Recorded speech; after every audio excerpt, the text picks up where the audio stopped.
Israeli Prime Minister Benjamin Netanyahu is vowing to forge ahead with plans to conduct military operations in Rafah, regardless of whether or not a deal on the hostages comes to fruition.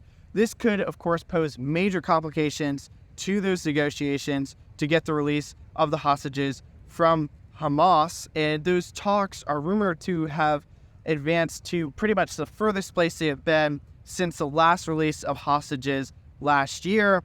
So this is really significant. Netanyahu's declaration came Tuesday ahead of Secretary of State Antony Blinken's visit to Israel to advance those talks further on the hostages and potentially an end to the Israel-Hamas war. Netanyahu has long made clear his intention to go into Rafah, which he has described as one of the last remaining strongholds of Hamas in the Gaza Strip. But there's a lot of complications there.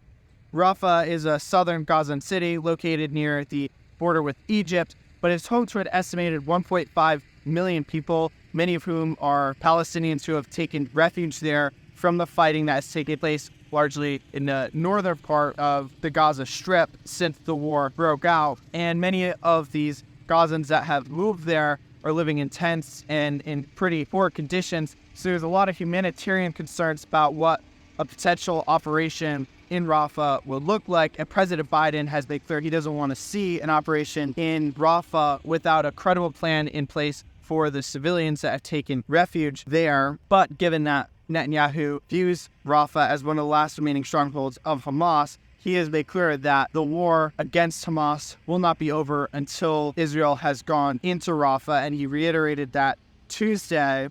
The most recent talks for the release of hostages is rumored to involve the release of roughly 33 Israelis that have been held captive by Hamas in exchange for a pause in the fighting. Hamas is believed to have over 100 hostages in captivity, but there are a lot of questions about how many of them are still alive, and 33, unfortunately, is a pretty low number. So we'll see where these negotiations go from here. The U.S. and Egyptian mediators have been really keen on trying to get this over the finish line.